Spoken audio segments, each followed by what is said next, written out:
Sorry about that. Hey, welcome to the Restorative Justice Training Info Session. Today I have the phenomenal Dr. Shaniqua Jones and Angela Russell. During this info session, we're going to quickly dive into restorative justice practices, the restorative justice training series, and what you need to know. Uh, I'm Kiana Owens. I'm with Touch Gift Foundation, and my pronouns are she, her, and hers. And Dr. Jones.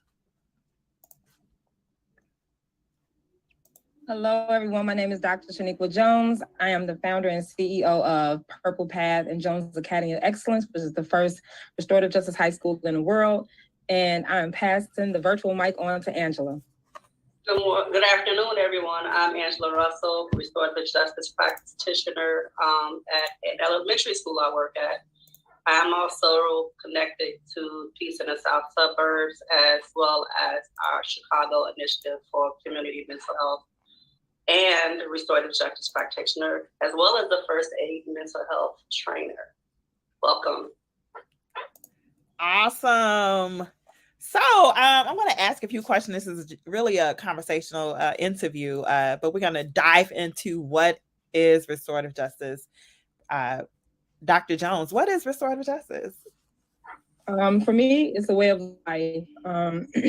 It's always reactive. That's the unfortunate side of it. But the fortunate piece of the reactiveness is being able to have the ability to handle situations that may even be egregious, some very disheartening, some misunderstandings, miscommunication. We could think of all the things, especially in the midst of the pandemic, how isolation alone has really affected the way we operate, the way we communicate or comprehend the message. And so we're easily offended. I mean, whether we talk about Kanye or whether we talk about other, we could talk about any issue, but right now, on the forefront of what we are experiencing in this season is what we've seen, how Angela made mention of mental health, like how the pandemic, the isolation, the uncertainty, social, civil, racial unrest has really brought on this sense of anxiety, social anxiety, and these misunderstandings where when we operate from a restorative lens is being able to come from a place of compassion and empathy so that people better understand what they have experienced so they can empathize with what other people are experiencing and then get to the root cause of the reason why this misunderstanding was even brought to the forefront from the get-go so that we can move forward in the best positive way. That was loaded. Angela, pick up where I leave. That is a lot of what restorative justice is to me. And it's also just understanding how to have those courageous conversations that so many of us don't want to speak on what's bothering us. We are vulnerable and we don't always want to show our vulnerability. But if we are not having those conversations, letting people know what's on our minds, letting people know that you did or said something to hurt me. We don't know how to fix those problems if we don't let people know that there is a problem. So for restorative justice and restorative practices, it doesn't always have to be reactive. We can be proactive by just having conversations. We are going to show you and teach you how to do what we call talking or peace circles so that we can have conversations about topics that may be bothering us before it becomes a problem with the people that we're surrounded by. And this is also effective, not just in the community and in the schools, in our homes, in our personal lives. We all know that we have family members who we have some challenges with, or who are doing some things that may be challenging with their families or with their kids or with their loved ones. How can we have those conversations to heal some harms, to let us know that we're not making the best decisions so that we can do better and not let things fester in a way that it becomes harmful, that it becomes illegal activity, that it becomes a process of you're demoralizing somebody in your family, that you're pushing away the very people who love you by the decisions that you're making. How can we bring everybody together to get an understanding? We might not necessarily agree, but we're having those conversations. Wow. Impressive. So in a nutshell, that is restorative justice. Quickly, we're going to cover what are the components, what we're learning within this 4-part training series. Dr. Shan, how did you come about creating this curriculum, and what are people gonna learn in this 4-part training series? What I do love for sure is that in the last 12 years, I've really been honing in on what restorative justice means in the Black community. And then when the pandemic hit, I was like, well, now I got the time to sit down and take everything I've done in terms of evaluations, feedback, doctoral degree, put all that to work and develop this full curriculum. And if I have to be truly honest, there's actually 10 parts to the series, but 4 parts is like the introductory. And so the very first 4-part came about because of the work I do in the community, being part of, at one point I was part of the Cook County Southland Juvenile Justice Council. I've also been on the Whole Child Task Force with Governor Pritzker, who assigned me assigned me to this task force from a restorative justice lens to really focus on what it means to meet the needs of the whole child. That includes the village. And so with all the things that I've done and the time that I think God gave us the opportunity, all of us to have a time to sit down and figure some things out in this pandemic. You had the introduction to restorative justice. You also have okay, we talk about what restorative justice is, but then what about the life application perspective of it? So like some hands-on interactive ideas of scenarios that participants, which I think is probably the most inviting and welcoming piece of the series, because people are really starting to say I get it now. You talked about the restorative justice from a theoretical framework or approach, but then let's bring it back home. How can we make this come full circle for you so you can understand how restorative justice can and has been active in your life? You may not have had a term for it. And so you get the introduction piece, then you go to the second part of the series, which is about the life application perspectives with different scenarios that the participants engage in. And then the third part is about trauma and empathy. How do we walk away from traumatic experiences? Because when we talk about adverse childhood experiences or adverse community environments or post-traumatic stress disorder or persistent stress traumatic environments, which is PTSD, which is a term that most of us don't even really travel and think about because it is very complex. When you think about all the ways we have been traumatized, whether it's from a historical perspective of something that's happening right in our own home, then what does that look like to walk away from trauma and walk into healing? And then the fourth part is building social capital. Now that you've done the work of what you need to do for yourself, how do you spread that love? How do you spread that energy, that vibe, that spirit of fortitude, gratitude, those positive vibes that's behind Angela Russell? How do you do that in a way that allows us to have sustainable opportunities to thrive? And that's those 4 parts. Wow. We're excited. So quickly, we don't want you to miss this 4-part training series. It is sponsored by Touch Get Foundation, Purple Path, by Dr. J, and Alternatives Youth.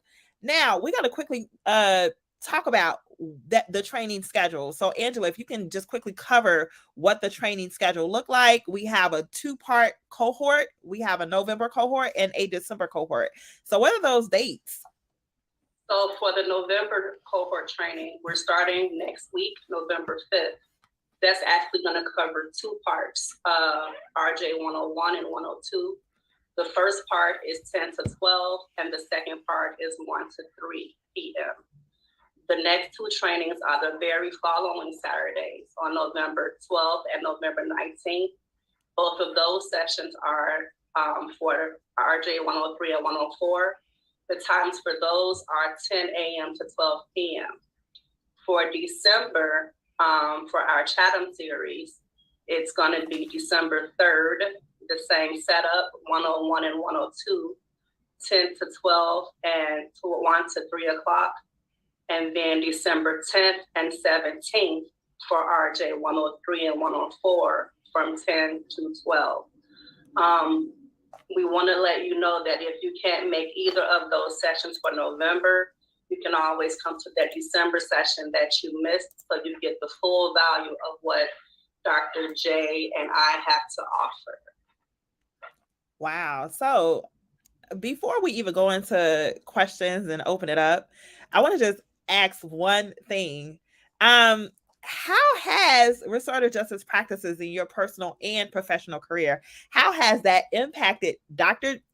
Shan as well as Angela, you guys can go ahead and just open it up, be as transparent as possible if you would like to be transparent. But how has that impacted the work that you do? How has it impacted your day-to-day career and your day-to-day personal life? I'll bring it full circle for me right now, right? So if you know anything about me, you know I'm almost too transparent sometimes. I'm learning how to scale back a little bit. But my mother passed recently, and right after my mother passed, my husband, who's my best friend, just had a massive heart attack and had to literally restorative justice is where this part come in, right? So the relationship I had with my mother, she's a preacher. She was a preacher. And if you know anything about being a preacher's kid, it could get very complex, and it was. Fast forward, God allowed our relationship to be restored to the extent where I don't have any guilt in my heart. Like everything that I had questioned, you know, we question our parents and the parenting, like, why did you do this? So why did you raise me like that? Right. And if you know anything about the way we raise, you didn't ask those questions. And sometimes you take those questions to the grave. That's not something you ever talk about. But what I appreciate is that God allowed my mother to live 82 good years. And I had the opportunity to ask those questions, and I got the answers. And not only did I get the answers, I had got another outlook. And if it wasn't for restorative justice being something that was so adamant in my life, I'd have been closed-minded and wouldn't have been able to have the opportunity to have the relationship that I had with my mother prior to her passing. So the last 2 years of her life has literally been the best 2 years of my life. And she also let me know how proud she was. Had we not reconciled our differences, we would not have had this opportunity to be at peace. And now when it comes to my husband, restorative justice helps me to better understand what equity looked like for all, because restorative justice is not to the extent where it's just for Black people or it's just for one gender or it's just for one sexual orientation. It's for everyone. And so because we've all have lived this life in some form of fashion, the good, the not so good, and the different, it has allowed me to advocate for my husband to the extent where when they deemed him brain dead, he's not. But had I not had the opportunity to really go through some things I went through in my life and been able to come out on the other side, I wouldn't have the ability to fight for him. That's what restorative justice is. Wow. That's really something. Wow. And thank you so much, Dr. Shan, for just being transparent and opening that up. And we appreciate your testimony. Angela, how has restorative justice practices impacted your life? One of the things that the Dr. J said is really profound. When we start going into the conversation about what is restorative justice or restorative practices, most of us have probably been doing these things for a good part of our lives without knowing that there was a name or a platform for it. When I worked in mental health, a lot of the things that I had to make sure that I taught the consumers that we work with was how to speak up and advocate for themselves. It gives people a voice. It gives people a safe space. And that's in my personal and my professional life. I've been able to better guide my nieces and nephews on how to speak up on things that challenge them, or been comfortable enough to tell them when I think they're, or any of us are doing something that's not good. It also made me take a step back to look at my approaches to different things, to make sure that I wasn't causing more harm in my attempt to help. And I've had some ouch moments. So it makes you take some insights into your own words and your own actions. And it's not easy, but we don't grow without having those ouch moments. We don't grow without being able to recognize what we may have faltered and where we need to do better. And that's what restorative practices has kind of brought to my life. It's brought me greater insight. That's amazing. I'm excited. I don't know about you guys, but if you want to learn, when we talk about the parents, we get frustrated with our parents sometimes, but again, you take a step back because we don't all know each other's battles. We don't all know each other's traumas. We could be in the same room and see the same thing and go through the same thing, but it may affect us differently. Mm-hmm. And it helps us to recognize and honor diversity. And we have to respect that. We experience similar traumas, but it may affect us differently. And we have to be able to have those conversations and respect where each other is in those processes. Yeah. Wow. I'm excited again. I'm excited and I'm ready to learn. I've been learning from these two phenomenal people for a while, and we've been sisters, a sisterhood, right? So I'm really honored to be connected to two dope people such as Dr. Shaniqua Jones and Angela Russell. We're going to quickly just cover a few logistics on the training series, how you can be a part of this training series. You already know what to expect. Dr. Jones laid the foundation of RJ 101, RJ 102, and RJ 103, and most importantly, the final RJ 104. But we want you to be in the building. So how can you become a part of these training series? We have a few FAQs, some facts that you need to know. I'll go ahead and ask some questions. Dr. Jones or Angela can definitely fill in the pieces. So, can a participant come to the training session without registration? The whole purpose of going through all this is to make sure you register. Yes. So we do have a capacity, and registration is not optional. So please register. We dropped the registration link in the chat. And you can also visit our pages to learn more. The Eventbrite link has been created so we can kind of streamline and keep a communication channel open and make sure that you have the tools that you need before class begins. We dropped the registration link in the chat. And you can also visit our awesome. Do I have to attend? Someone is created so we can kind of streamline and keep a communication channel open. Is that me? The tools that you need for. Oh, that's okay. We got it. We're sorry we had a few hiccups, but we figured it out. Okay. So, do I have to attend all the training sessions? Yes. If you want to get the full benefit of the training, it is preferred that you attend all training sessions. That's why I wanted to mention that if you miss one of the sessions in November, you can always pick up and attend that session in December. The importance of it is because Dr. J has some very valuable information in each one of those sessions that we will be presenting. And you won't be able to connect all of it together if you do not attend all the training sessions. And you also won't be able to get a certificate of completion or be able to be a part of the raffle. But we know that your time is valuable and this is very valuable information, and we guarantee it will be worth your time. Awesome. Well, she's already answered the other question. I was going to say, do I have to attend 1 or 3 of the 4 sessions? But Angela is proactive and she went ahead and answered that question for us. So we do have some amazing perks for all of our participants at the concluding all of the 4 training sessions. You will receive a $25 gift certificate, as well as your name will be entered into a drawing. We have some phenomenal gifts that are sponsored by Bed Bath & Beyond. You will receive either those gifts include a Ninja Foodie Smart XL indoor grill. Okay. The Ninja Cream. I think I'm gonna register today. Okay. We also have a Studio 3B vanity and stools set. It's in a dark gray. So if this match your your color scheme at your house, please join our training session. So my next question is, do I have to live? Now, this is a caveat that we failed to mention before. There are 2 communities that will be offering these sessions in, the Roseland and the Chatham community. However, I want to ask these phenomenal ladies, do I have to live or service the Roseland community or the Chatham community in order to attend these training series? Nope. Absolutely not. In the world.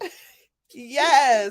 So these training series will be offered in person. We're trying to work out a option where we can stream it as well, but all are welcome. The whole community is welcome. Now, let me ask you this next question. Do I have to Who can attend them? I know we said all are welcome, but do we have like a list of demographics or people, types of people that have to fit into this certain category in order to attend these sessions? If you're a human being, you can come. You heard it live here. Wait, Angela, hold on, because there is probably I know that there's an age, but we want to be respectful because everybody won't be able to understand what Dr. J has to present. Go ahead. So a quick question, because I don't know if you know this or not, but I have a 6th child. Her name is Rosie, which is my dog. So I think she understands RJ too. Just wanted to put that out there. Okay. Okay. So restorative practices. I love animals too. But I don't know if our spaces are. It's perfectly fine. It's all good. Stream it. She'll be able to stream it. She can stream it. Set her up at home and she'll be like, "Hey, that's my mommy." Yes. I agree. I love it. So here's another point that I want to just reiterate. Angela mentioned that if you sign up for the November cohort and you missed a session, one of the 101 through 104 sessions, you can make up that sessions in December and then still be eligible to receive some of the perks that we have to offer you for attending the session. And the good thing is, if you complete the entire series, all participants that complete the series will receive a certificate of completion as well as a digital badge. In addition to that $25 gift card, those are guaranteed for any participant that attend all 4. However, if you attend 1 of 4, we still will welcome you, but we want to kind of communicate and reiterate that all the training series, in order to get the full value of this package, it is expected that all participants engage and learn and utilize these self practices. And a good student is what do we say about good students? They're able to do what? Y'all know that cliche. They're able to teach other and share that resources within their community. So in order for you to engage and come out to get what you need from these modules, just show up. We have some light refreshments will be provided, and we have some goodie bags, but you have to be in the building to get them. So register today. We'll hope for you guys to join us. It's going to be a dope time, a dope opportunity to develop your professional and personal, it's PD month. All right. So we hope to see you guys soon. If you have questions, please make sure you email us. I could be reached at kowens@touchgitfoundation.org. Please make sure you just register. I have a question, because you said it's PD month. Dr. Jones, is this something that teachers or other professionals can get professional development credits for or continuing education credits for? And I'm glad you said that. So only thing they will need to do is provide the documentation from their school administrator, and we could sign off on it. We're able to do that. And then vice versa, need be, I'll make sure that Angela and I will have forms from the Illinois State Board of Education, the PD forms, that we could fill out in the case that they don't have it. So either or. I do prefer that they bring it from their school administrator, because then it lets us know that their school administrator is already aware, and that also can help in terms of spreading the word about the greatness of restorative justice. And for that, you definitely have to be present for all 4 sessions. Yep. You heard that? So wait, I know as an educator, we have to do so many IUs, right? CIUs. So this is an opportunity to get those CEUs. Yes. So this is an opportunity to definitely build yourself professionally as well as personally, and implement these practices in your everyday life.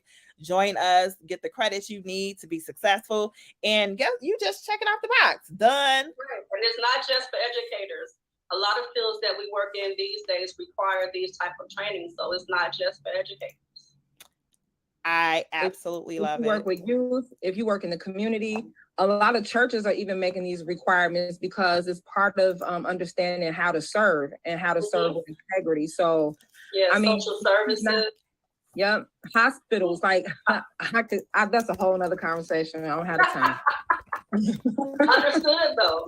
Yep. Understood, because it's about building relationships. Yep. I love it. And what I love about this is how to serve with integrity. Come on now. You heard it here first, Dr. The world Shan. needs training. That part. All right. So we ran over time. We appreciate you for joining us live. Please make sure you share this out with your community. And most importantly, register, because once we reach capacity, unfortunately, we will not be able to open any more seats. This training is usually sold out at other organizations. So you want to definitely make sure that you register today. Thank you guys and enjoy. One question. When will we know about the location? Oh, great question. So the location will be solidified Monday by 5 p.m. We will release where the location will be. It will be held in the Roseland community. We will definitely share that resource out, as well as the Chatham community. We will release that location. Thank you so much, Angela, for asking that question. We will also share out where these training sessions will be facilitated for Chatham by Friday, no later than 5 p.m. So that information will be updated on the Eventbrite link. Again, is welcome to any individual, any community organizer, any and teacher, if you're an educator, if you're operating in a church, there are no restrictions as to where these how you can implement RJ practices. So make sure you just come out and support. Thank you again, guys. Any other questions? For your profession, just if you feel like you want to just know the information for your own personal use, it doesn't have to be someone in a specific profession. It's just for your own personal knowledge of how you can understand restorative justice and restorative practices, and use it for your own personal life. That part. Does anyone want to leave anything? Right now, I just want to one last thing, and then we're gonna wrap it up. But if there is anything, any thoughts you want to leave with the community members, now is the time. Dr. Shan, you have 1 minute, and then Angela, and then we're done. Yep. For me, my favorite scripture is, to whom much is given, much is required, Luke 12:48. And it's one thing to have a saying or a mantra or scripture that really speaks to your heart, but it's another when you actually have to live it. And so I wouldn't want to live any other way other than restoratively. Here's your reminder from my daily mindset skill. Don't forget to I pass it One on. of the quotes I saw recently, empathy, put your feet where mine may be. This is what will teach you how to put yourself in someone else's shoes. And that's a wrap. We're out. Bye-bye, everyone.